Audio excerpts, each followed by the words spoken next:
Good morning. Today is Monday, December 13th, 2021. Our Parsha Vayechi details how Yaakov faces the end of his life. And what we see in our Parsha is that Yaakov sets his affairs in order and he gives instructions to his children of his wishes. And this is an opportunity to remind all of us to do the same. So I hope to share several aspects of this with you over the coming week. But one of the most important decisions you will make is about organ donation. Specifically, about donating organs after death, which is the subject of a gigantic halachic controversy about defining the moment of death. If brain stem death is the correct criteria in Jewish law, then such donations, organ donations, are possible, and they comprise the highest mitzvah of potentially saving the lives of several different people. If that is not the correct criteria in Jewish law, then such donations may involve taking the life of the donor, which is the worst sin imaginable. I have shared with you before, in detail, my opinion supporting brain stem death and supporting organ donation with two caveats.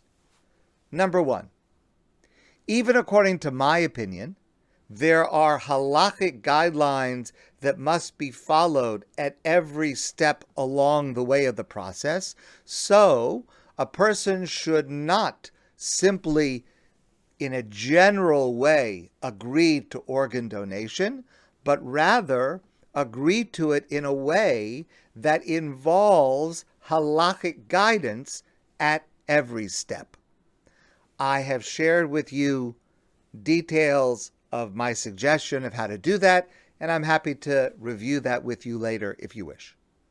Number two, when it comes to public policy, though there is a terrible shortage of organs available for donation, people die every day because of a lack of available organs for transplantation. So there is a great societal need to increase the amount of organs available for transplant.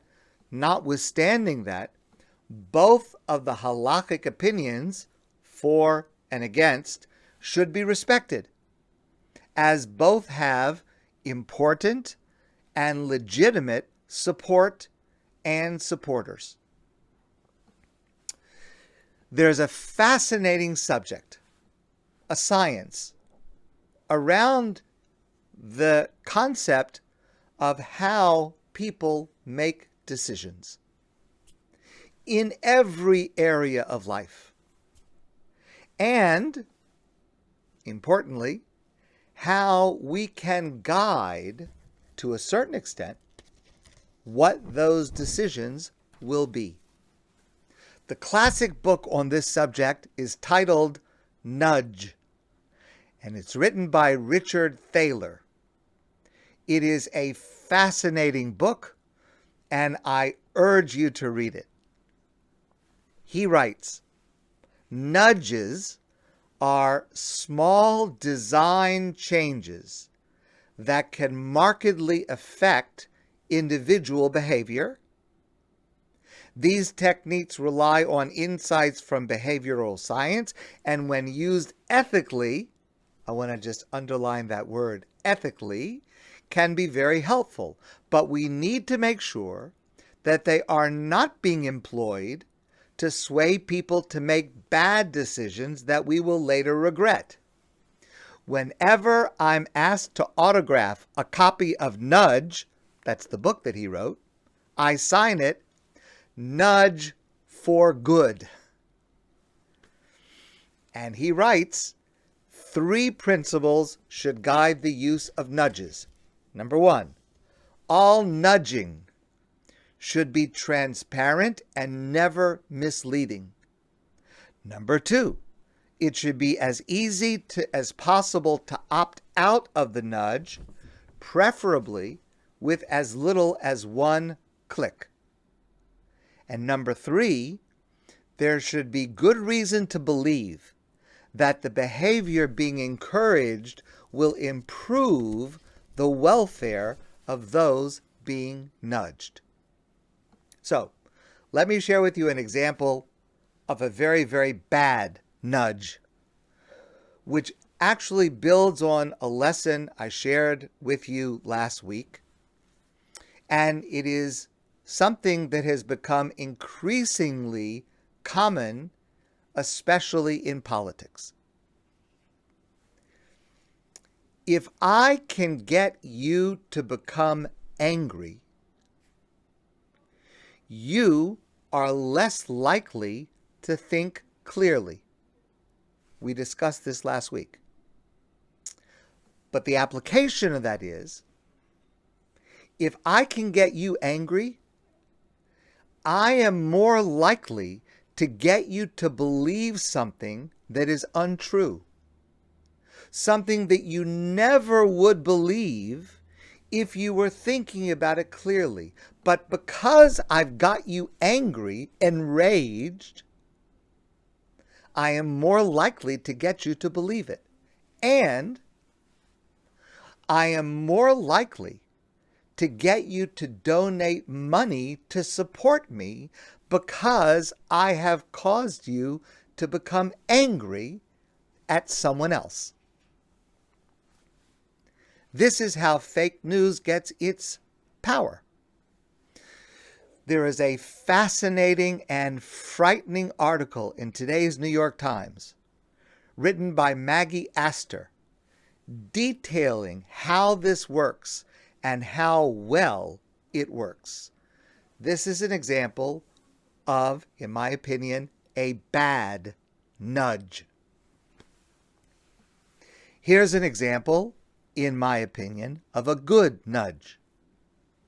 Something that happened last year in England, where they changed the system of consent for organ donation from opt-in to opt-out. So let me explain what that means. Opt-in means the default is you're out. The default is you're not agreeing, you're not participating. If you want to participate, you have to do something active. Sign something, click on something, call someone. That's opt-in. The default, meaning if you do nothing, is you will not participate. You are considered not to have agreed. Opt-out means that the default is that you're in. In other words, doing nothing will have you participate.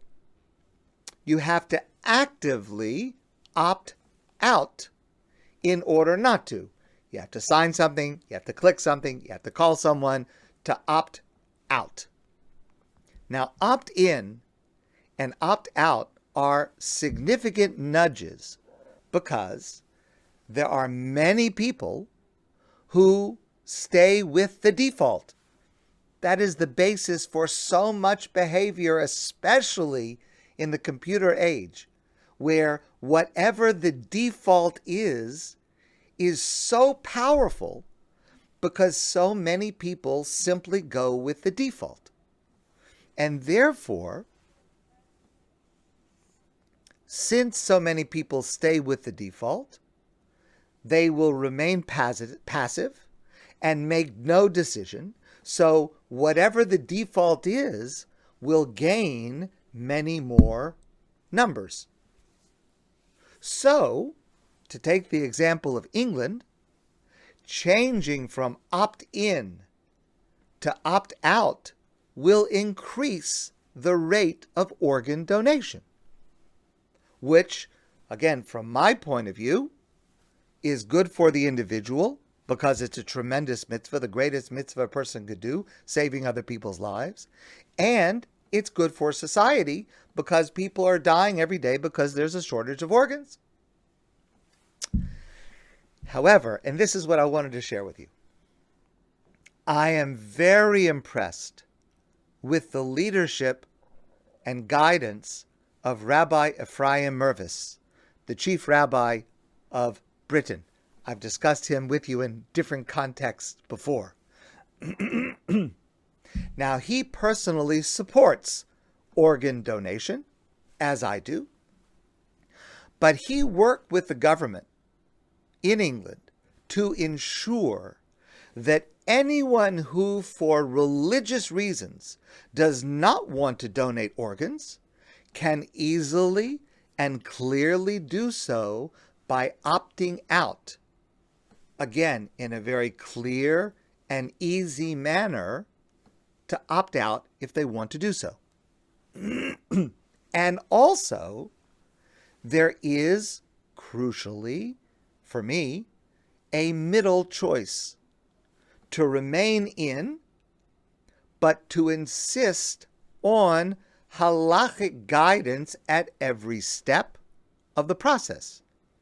Now, that's what I would have chosen, because if the choice is either opt in or opt out, it's hard for me to say to someone, or for me to choose to opt in, because that just agrees in a very general way.